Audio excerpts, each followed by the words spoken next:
तो ये questions multiple topics से हैं, ऑल्दो सारे टॉपिक्स तो कवर नहीं हो पाएंगे, लिमिटेड नंबर ऑफ क्वेश्चंस हैं। कुछ टॉपिक से ज़्यादा होंगे, कुछ से कम होंगे, कुछ से नहीं होंगे। Let's try to solve this questions together. First question, इसमें आप देख सकते हैं ये सॉल्यूशंस की मिक्सिंग का क्वेश्चन है, कॉन्सेंट्रेशन यूनिट्स रिलेटेड क्वेश्चन है। एक सॉल्यूशन कैल्शियम नाइट्रेट का है, दूसरा सॉल्यूशन नाइट्रिक एसिड का है। कैल्शियम नाइट्रेट का फॉर्मूला क्या होता है? CaNO3 whole twice and nitric acid is HNO3. Both of them get 100% dissociated in water, ऐसा हम assume करेंगे, कुछ और मेंशन नहीं है तो 100% डिसोसिएशन ही मानेंगे। तो बताओ फर्स्ट वाले सॉल्यूशन से नाइट्रेट आयन की क्या कॉन्सेंट्रेशन आएगी? सॉल्यूशन 1 में नाइट्रेट आयन की कॉन्सेंट्रेशन कितनी? 0.25 का डबल होगी। और जो सेकेंड वाला सॉल्यूशन है उससे नाइट्रेट आयन की कॉन्सेंट्रेशन उतनी आएगी जो HNO3 की कॉन्सेंट्रेशन है, 0.1।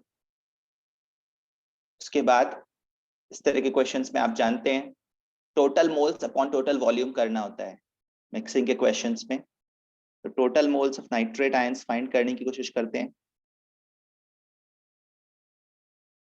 Total moles of nitrate ions, उसके लिए फर्स्ट सॉल्यूशन से आने वाले मोल्स प्लस सेकंड सॉल्यूशन से आने वाले मोल्स, मोल्स मिलेंगे मोलैरिटी को वॉल्यूम से मल्टीप्लाई करके। एक सॉल्यूशन में मोलैरिटी ज्यादा है, वॉल्यूम कम है, दूसरे सॉल्यूशन की मोलैरिटी कम है लेकिन वॉल्यूम ज्यादा है, तो दोनों से ही सिग्निफिकेंट कंट्रीब्यूशन आ रहा है। आप देखें 50 प्लस 40 मिलाकर 90 मिली मोल्स हो जाएंगे।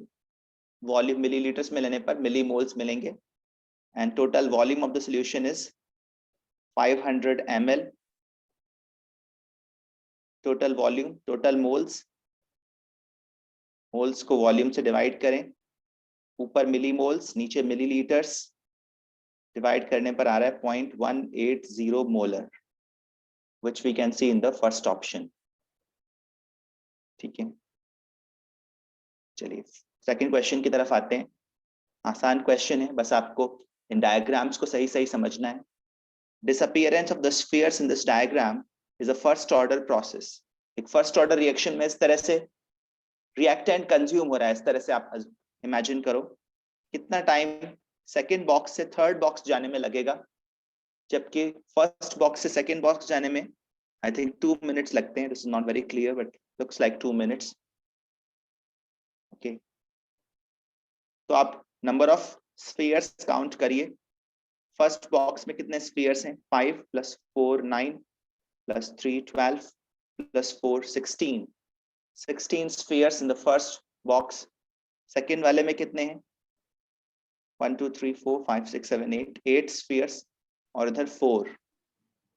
तो क्या आपको समझ में आ गया कितना टाइम लगेगा?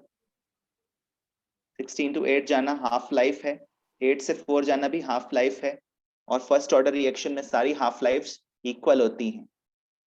तो फर्स्ट टाइम हाफ होने में और सेकंड टाइम हाफ होने में सेम टाइम लगेगा, 2 मिनट्स।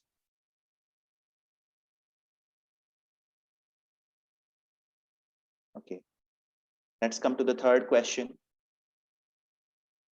फॉर which reaction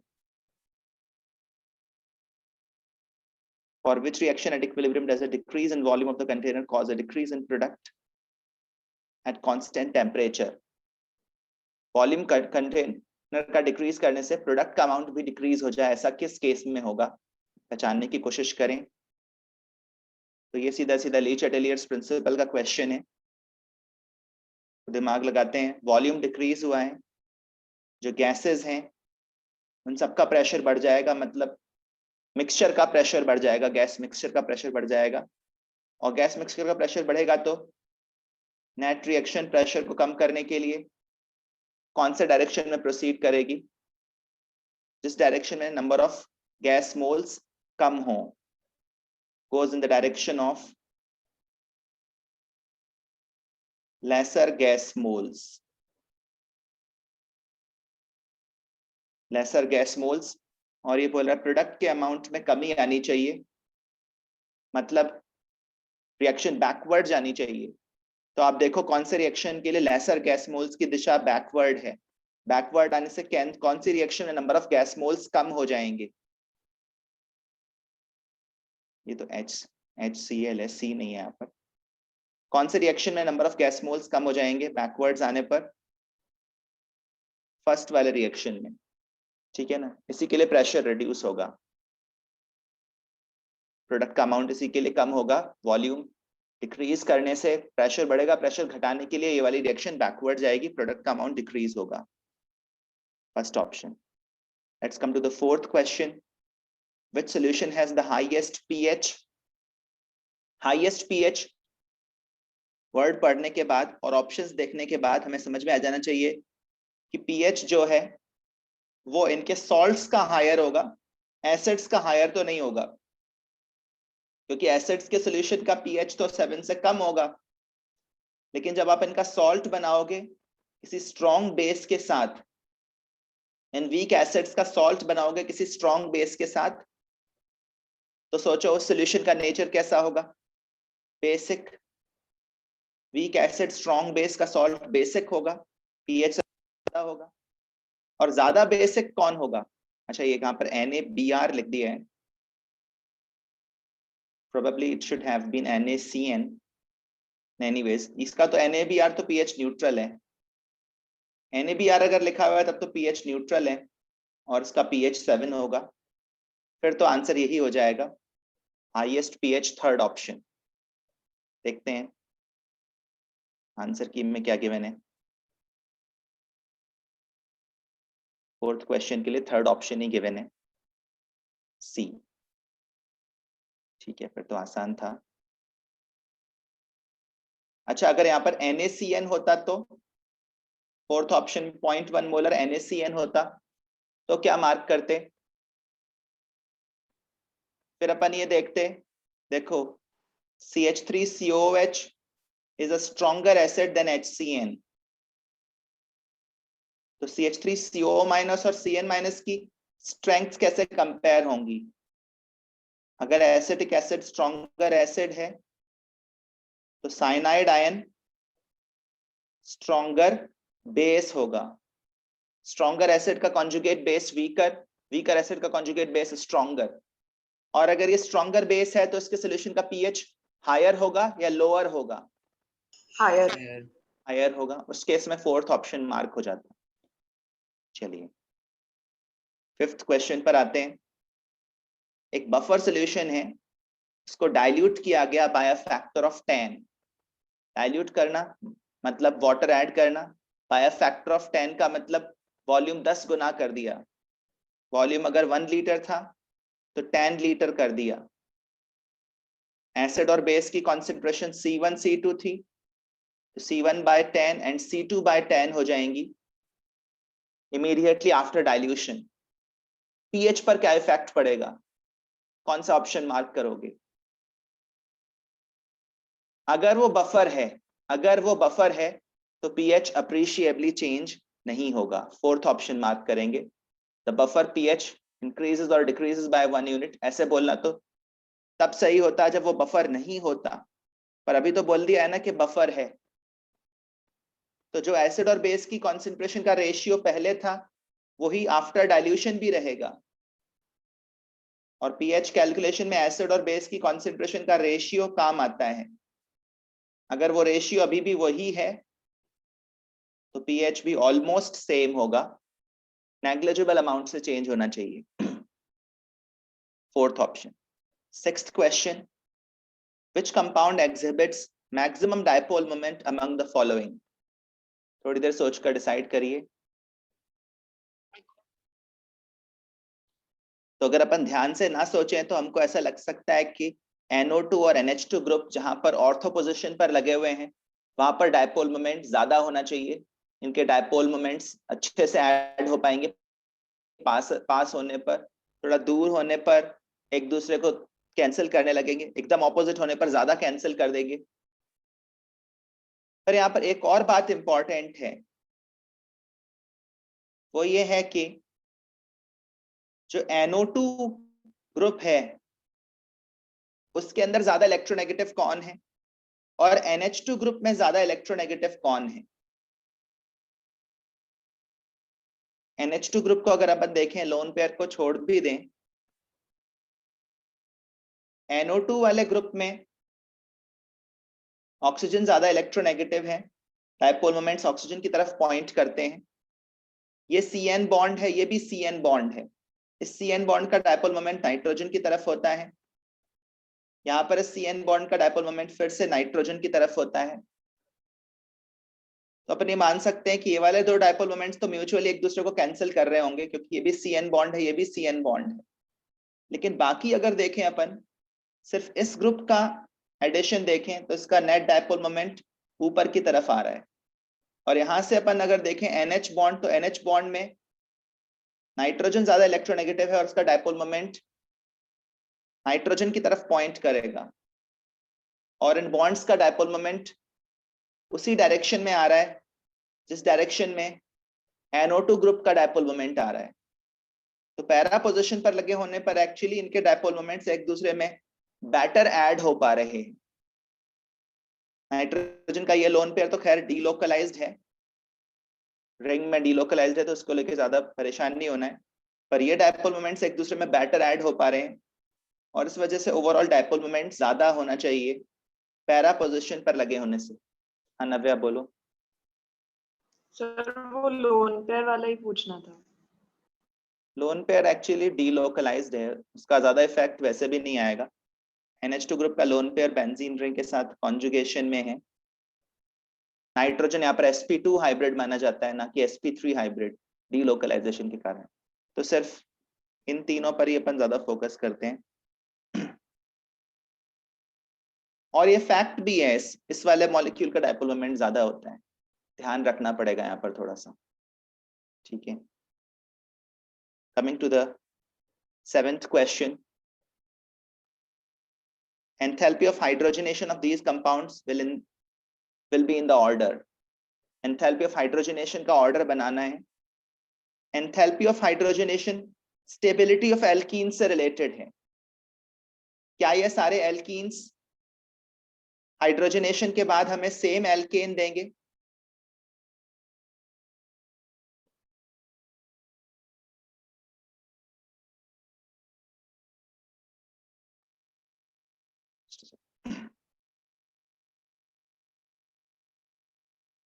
ये सारे के सारे एल्कीन्स हमें after hydrogenation same alkane provide करेंगे, सेम साइक्लोएल्केन।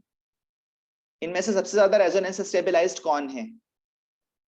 फर्स्ट। आप देख सकते हैं कि फर्स्ट वाला मॉलिक्यूल एरोमेटिक है, तीनों में ही 3-3 डबल बॉन्ड्स हैं। सेकंड वाले मॉलिक्यूल में भी कॉन्जुगेशन है, रेजोनेंस है। ये एल्कीन रेजोनेंस से स्टेबलाइज हो रहा है लेकिन एरोमेटिक नहीं है। और ये थर्ड वाला में कोई रेजोनेंस नहीं है, it is kind of an isolated triene. 3 double bonds हैं, तीनों एक दूसरे से आइसोलेटेड हैं। तो रेजोनेंस स्टेबलाइजेशन के चलते फर्स्ट वाला मॉलिक्यूल मोस्ट स्टेबल है, सेकंड वाला उससे कम स्टेबल है, थर्ड वाला उससे भी कम स्टेबल है। आफ्टर हाइड्रोजनेशन, कंप्लीट हाइड्रोजनेशन अगर कर दें तो तीनों से ही अपन को सेम मॉलिक्यूल मिलने वाला है। अगर सेम मॉलिक्यूल मिलने वाला हो तो अपन enthalpies of hydrogenation directly relate कर सकते हैं। जो मोस्ट स्टेबल है उसके लिए एंथैल्पी ऑफ हाइड्रोजनेशन सबसे कम होगा। हाइड्रोजन ऐड करने पर इसकी एंथैल्पी इससे सबसे कम हीट रिलीज होगी। और जो सबसे ज्यादा स्टेबल है, सबसे कम स्टेबल है उससे सबसे ज्यादा हीट रिलीज होगी, और सबसे ज्यादा स्टेबल है उससे सबसे कम हीट रिलीज होगी। यहाँ पर अपन से और मैग्नीट्यूड का ही ऑर्डर पूछा जाता है, तो थर्ड वाले मॉलिक्यूल से सबसे ज्यादा हीट रिलीज होनी चाहिए और फर्स्ट से सबसे कम, third, second, first, this should be the order. Coming to the 8th question, ये तो नॉन-स्टिक इक्वेशन सही लिखने पर आधारित है। इसके लिए आप सेल रिएक्शन अच्छे से लिखिए। जिंक का ऑक्सीडेशन हो रहा है, सिल्वर आयंस का रिडक्शन हो रहा है सेल नोटेशन को इंटरप्रेट करते हुए। डायरेक्ट सेल रिएक्शन लिखना, बैलेंस करना, ये सब आना चाहिए। इस रिएक्शन के लिए एन फैक्टर क्या है? 2। ठीक है, E cell is equal to E naught cell minus 2.303 RT upon NF log Q. Q है zinc ion concentration upon silver ion concentration का square. E naught cell, E naught cathode minus E naught anode करने पर मिलता है 1.56। 2.303 RT upon F की value given होनी चाहिए, otherwise question में डिमेरिट मानी जाएगी। अभी गिवन नहीं है तो ये एक डिमेरिट है। 0.06 या 0.059 या 0.0592 अपन को क्या लेना है, क्वेश्चन बता दे तो बेटर है, स्पेशली अगर आप न्यूमेरिकल वैल्यू में आंसर चाह रहे हैं। एन फैक्टर 2 है, जिंक की कॉन्सेंट्रेशन 0.2, सिल्वर आयन की कॉन्सेंट्रेशन 0.002 मतलब 2 into 10 to the power minus 3 है, इसका भी स्क्वायर। तो फाइंड करके देखें कितना आता है। लॉग में आप देखेंगे 2 एक ऊपर नीचे कैंसिल हो जाएगा, एक 2 नीचे बच जाएगा, 10 की पावर 6 ऊपर जाएगी तो 10 की पावर 5 बन जाएगी। 1.56 minus 0.03, 5 minus 0.30, 4.7 हो गया। इससे मल्टीप्लाई करें, 47 को 3 से मल्टीप्लाई करा तो कितना आया? 47 को 3 से मल्टीप्लाई किया तो 141 ऐसे ही कुछ आ रहा है क्या? देखो आप लोग,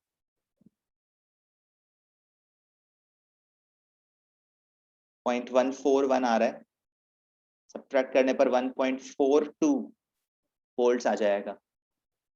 किसी ने सॉल्व किया मेरे साथ? ये वैल्यू मिली है किसी को? ओके, आप लोगों को भी साथ में सॉल्व कर लेना है।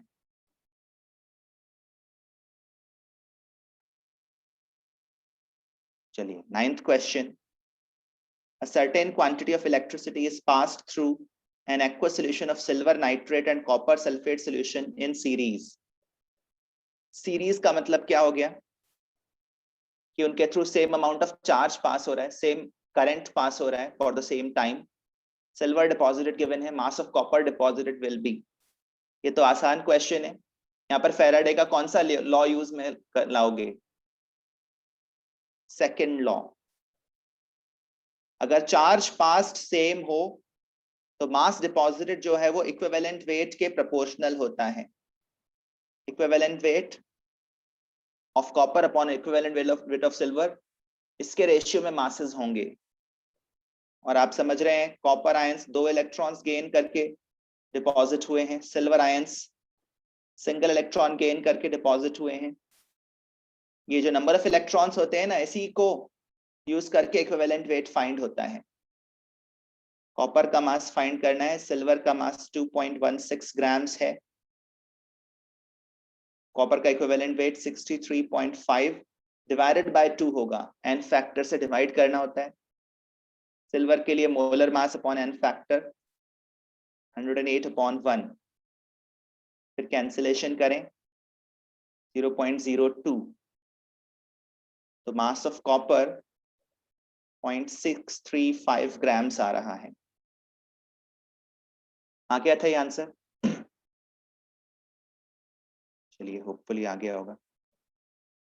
नेक्स्ट क्वेश्चन भी आसान है। Change in internal energy find करना है, क्विकली फाइंड करके बताइए। हीट एब्जॉर्ब करी और गैस एक्सपैंड भी हुई। केमिस्ट्री के साइन कन्वेंशन के अकॉर्डिंग एब्जॉर्ब्ड हीट पॉजिटिव लिखोगे या नेगेटिव?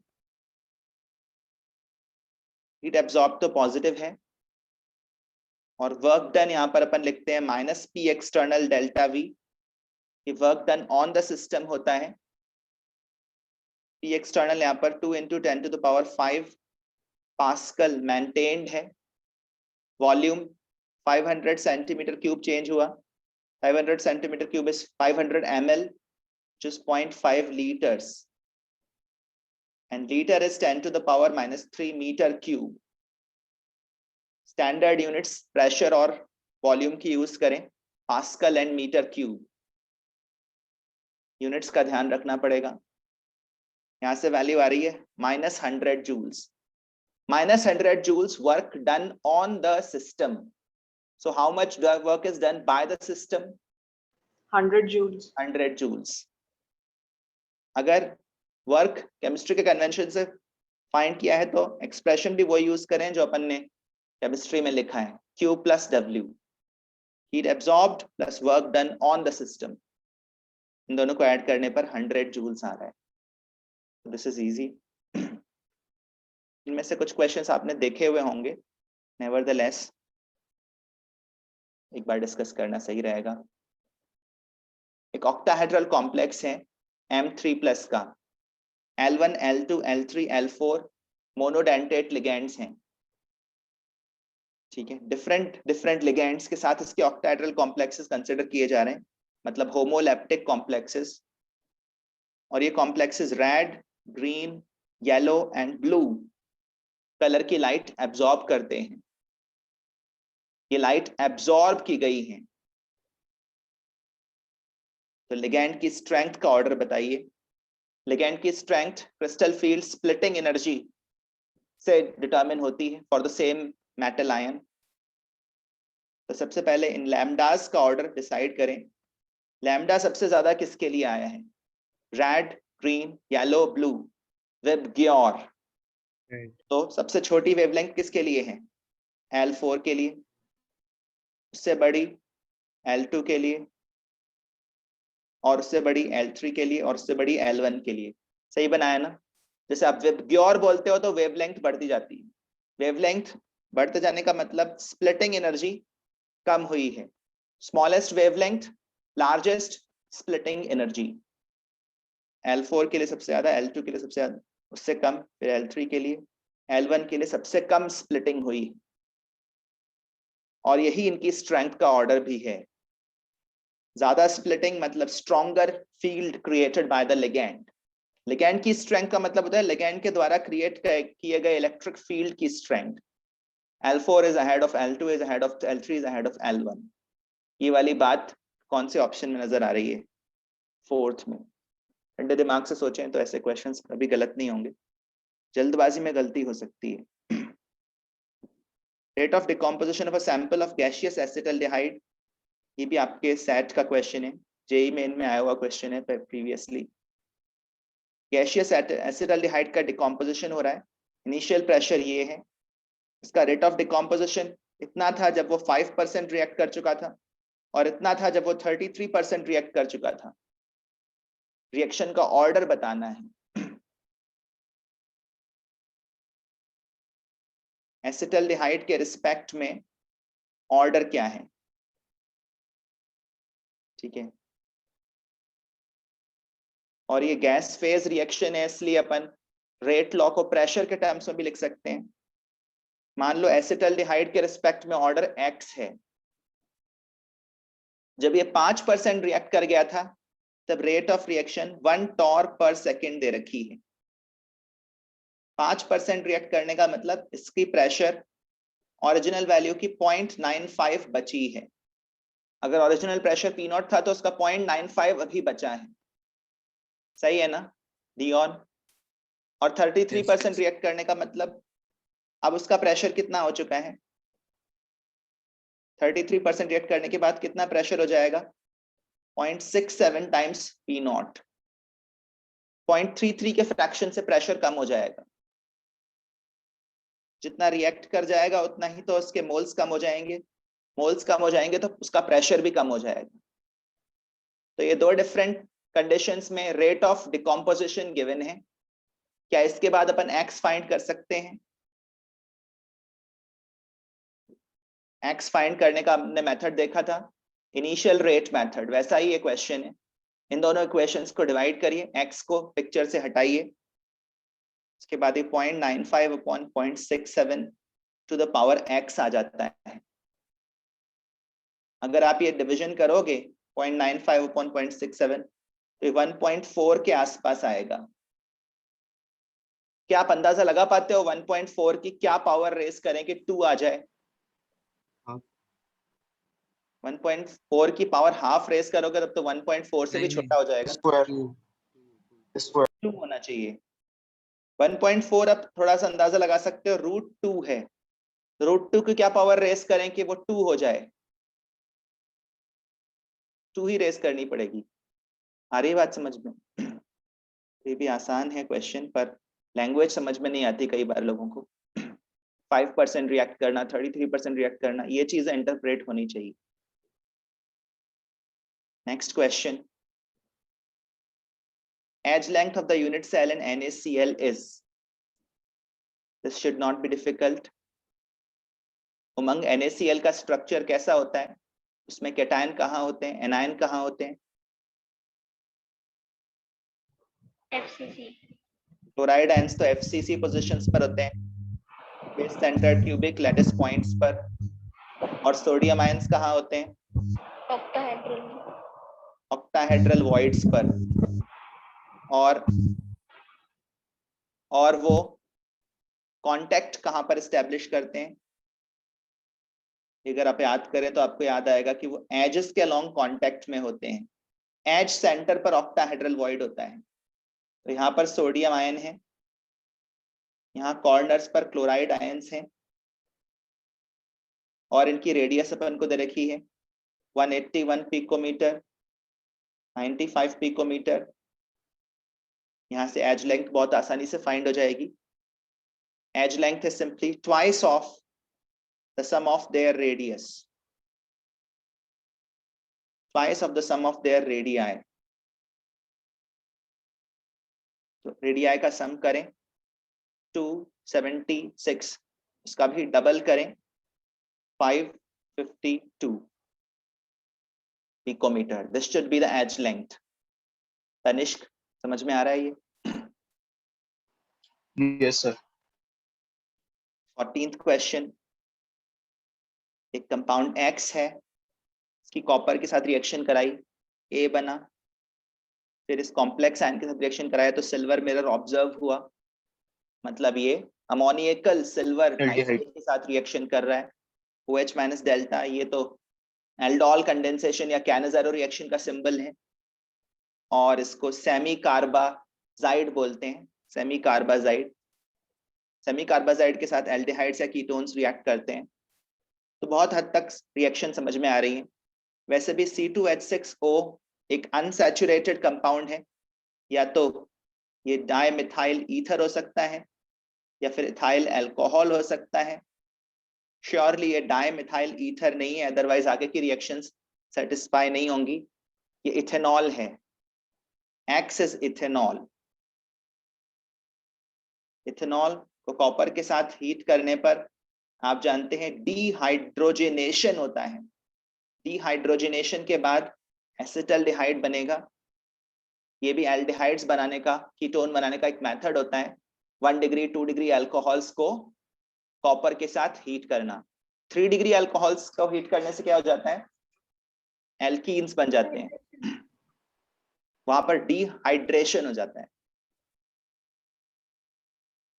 उसके बाद आगे वाला सीक्वेंस अपन पहचान सकते हैं। इस कॉम्प्लेक्स आयन के साथ रिएक्शन कराएंगे तो सिल्वर डिपॉजिट हो जाएगा टेस्ट ट्यूब के वॉल्स पर, और इस तरह का सॉल्ट बन जाएगा अगर बेसिक मीडियम है तो।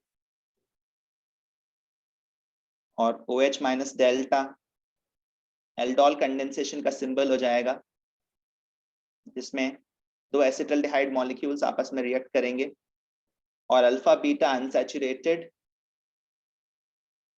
कार्बोनिल कंपाउंड मिलेगा। इसको 2-ब्यूटीनल भी बोल सकते हैं।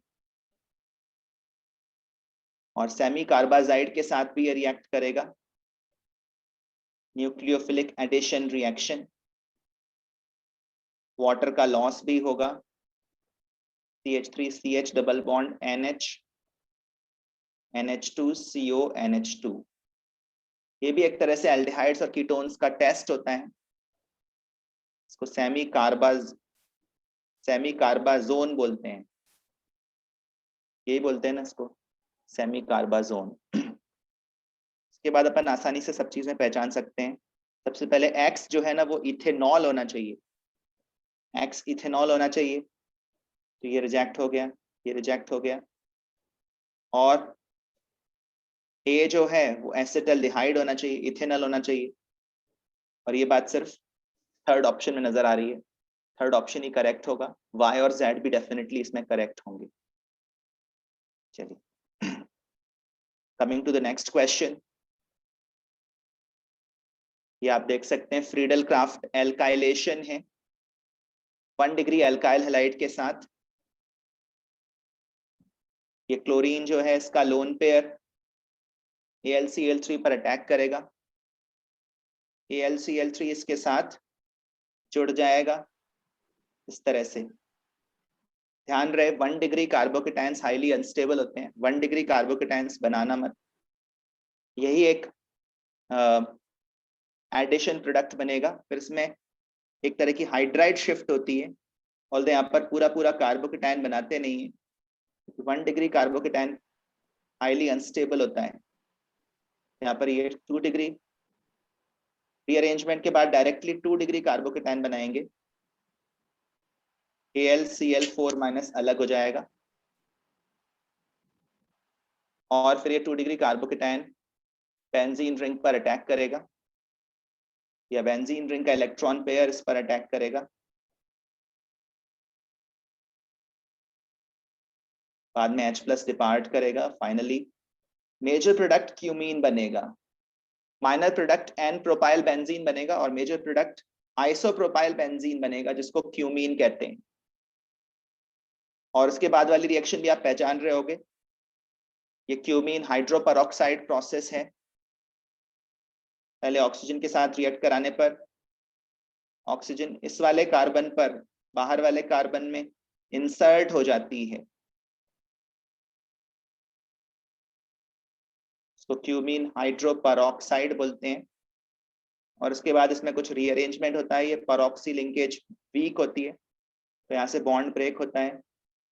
ये वाला बॉन्ड भी होमोलिटिकली ब्रेक होता है, इसका एक इलेक्ट्रॉन इसके साथ ओवरलैप करता है। इस तरह के रीअरेंजमेंट के बाद यहाँ से एसीटोन निकल जाएगा, और जो ज्यादा इंटरेस्ट वाला प्रोडक्ट है वो है फिनॉल। ये फिनॉल प्रिपेयर करने का एक मेथड है, दिस वाज इजी। और उसके बाद बस इतना ही करा रहे हैं, Q&R, acetone and phenol prepare कर रहे हैं, पहचान में आ जाएगा। Acetone and phenol and cumene to start with, fourth option. 16th question, strongest hydrogen bond. Hydrogen bond में वैसे तो अपन ये देखते हैं कि ज्यादा पोलर बॉन्ड हो और अच्छा डोनर एटम हो, डोनर एटम भी अच्छा हो और बॉन्ड भी ज्यादा पोलर हो। सबसे बेहतर सिचुएशन तो ये रहती कि HF वाला बॉन्ड लेते, कि HF वाला बॉन्ड सबसे ज्यादा पोलर होगा, और डोनर एटम नाइट्रोजन को बनाते। नाइट्रोजन सबसे अच्छा डोनर एटम है, हाइड्रोजन बॉन्ड्स बनाने के लिए, इलेक्ट्रॉन पेयर सप्लाई करने में नाइट्रोजन सबसे ज्यादा इंटरेस्टेड है। This should have been the best combination, सबसे पोलर बॉन्ड्स और सबसे अच्छा डोनर एटम। बट यहाँ पर ऐसा कॉम्बिनेशन दिख नहीं रहा है। यहाँ पर एक्चुअली सबसे पोलर बॉन्ड वाले केस में ही स्ट्रॉन्गेस्ट हाइड्रोजन बॉन्ड बनेगा, थर्ड वाले केस में। याद रखना HF का हाइड्रोजन बॉन्ड वाटर के हाइड्रोजन बॉन्ड से स्ट्रॉन्गर होता है, वाटर का हाइड्रोजन बॉन्ड अमोनिया के हाइड्रोजन बॉन्ड से स्ट्रॉन्गर होता है। स्ट्रेंथ ऑफ हाइड्रोजन बॉन्ड, एक सिंगल हाइड्रोजन बॉन्ड अगर कंपेयर करें तो HF का हाइड्रोजन बॉन्ड H2O से और H2O का हाइड्रोजन बॉन्ड अमोनिया से स्ट्रॉन्गर होता है। लेकिन एक्सटेंट ऑफ हाइड्रोजन बॉन्डिंग अगर देखें, सारे हाइड्रोजन बॉन्ड्स की स्ट्रेंथ अगर देखें तो वाटर में ज्यादा एक्सटेंसिव हाइड्रोजन बॉन्डिंग है। वाटर में ज्यादा एक्सटेंसिव हाइड्रोजन बॉन्डिंग होने के कारण वाटर का बॉइलिंग पॉइंट HF से ज्यादा होता है और HF का बॉइलिंग पॉइंट अमोनिया से ज्यादा होता है। बॉइलिंग पॉइंट्स का ऑर्डर ये है, HF में हर HF मॉलिक्यूल 2 हाइड्रोजन बॉन्ड्स बना सकता है अपने नेबरिंग मॉलिक्यूल्स के साथ, लेकिन वाटर 4 हाइड्रोजन बॉन्ड्स बना सकता है अपने नेबरिंग वाटर मॉलिक्यूल्स के साथ। वाटर अपने लोन पेयर्स को भी यूज में ले सकता है और हाइड्रोजन एटम्स को भी यूज में ले सकता है, दोनों को। वाटर में एक्चुअली एक ऑप्टिमम सिचुएशन फिट हो जाती है, जितने एक्सेप्टर एटम्स हैं उतने ही डोनर लोन पेयर्स भी हैं, 2-2 लोन पेयर्स भी हैं, 2-2 हाइड्रोजन एटम्स भी हैं। वाटर में सबसे ज्यादा हाइड्रोजन बॉन्डिंग है, extent of hydrogen bonding water में ज्यादा है, इस वजह से वाटर का बॉइलिंग पॉइंट हायर है HF से। बट 1-on-1 बेसिस पर देखें तो HF का एक हाइड्रोजन बॉन्ड वाटर के एक हाइड्रोजन बॉन्ड से स्ट्रॉन्गर है, ठीक है ना। इसलिए D मार्क मत करना, C मार्क करना। यही बात बताने के लिए मैंने ये क्वेश्चन लिया, अदरवाइज तो यह ज्यादा मुश्किल नहीं है। चलिए आगे बढ़ते हैं। 17th क्वेश्चन, ये भी आपने किसी टेस्ट में देखा होगा, ये भी प्रीवियसली पूछा हुआ क्वेश्चन है। इसमें बस कंफ्यूजन कई बार ये हो जाता है कि HBr के साथ तो ईथर भी रिएक्ट करता है और एल्कीन भी रिएक्ट करता है, किसके साथ रिएक्शन करवाएं, ईथर पर रिएक्शन करवाएं या एल्कीन पर करवाएं? इसका जवाब ये है कि alkenes are more reactive than ethers. Ethers तो काफी कम रिएक्टिव हैं, एल्केन्स की तरह हैं, बहुत ही कॉन्सेंट्रेटेड कंडीशंस में HBr या HI के साथ रिएक्ट करते हैं, HCl के साथ तो रिएक्ट करते ही नहीं है। ईथर्स को क्लीवेज कराने के लिए बहुत स्ट्रॉन्ग और कॉन्सेंट्रेटेड एसिड चाहिए होता है। तो ईथर्स और एल्कीन दोनों ग्रुप्स प्रेजेंट हैं, तो एल्कीन वाले साइट पर अटैक कराएंगे। पहला सवाल तो ये है, पहले सवाल का जवाब तो ये है। दूसरा सवाल फिर ये भी खड़ा होता है कि कार्बोकेटायन किस साइड बनाएं, इस साइड बनाएं या इस साइड बनाएं, और फिर अगर दोनों तरफ बना सकते हैं तब तो नंबर ऑफ प्रोडक्ट्स बढ़ जाएंगे। पर question actually more stable carbocation के कोरेस्पॉन्डिंग ही नंबर ऑफ प्रोडक्ट्स पूछ रहा है, और मोर स्टेबल कार्बोकेटायन इस वाली पोजीशन पर बनेगा, भले ही वो स्मॉलर डिग्री का कार्बन है, लेकिन ऑक्सीजन के पास वाली पोजीशन पर कार्बोकेटायन बनाना ज्यादा स्टेबलाइजिंग रहेगा। क्या आप सोच पाते हो क्यों? ये तो एक इलेक्ट्रोनेगेटिव एटम के Resonance. बगल में आ गया, लेकिन यहाँ पर ऑक्सीजन का लोन पेयर कार्बन के एम्प्टी ऑर्बिटल में इलेक्ट्रॉन पेयर सप्लाई करेगा। यहाँ पर हाइपर कॉन्जुगेशन नहीं है, यहाँ पर रियल कॉन्जुगेशन है, और रियल कॉन्जुगेशन के चलते कार्बन की ऑक्टेट एक्चुअली कंप्लीट हो जाएगी। तो ये कार्बोकेटायन मोस्टली इस फॉर्म में एग्जिस्ट करेगा, इस फॉर्म के क्लोजर होगा, लेकिन रिएक्शन ऑब्वियसली इस वाले फॉर्म से करा सकते हैं, रिएक्शन इस वाले फॉर्म से नहीं हो सकती। इसी वाले कार्बोकेटायन में फिर जाकर bromide ion lone pair supply करेगा और यहाँ ब्रोमीन अटैच हो जाएगा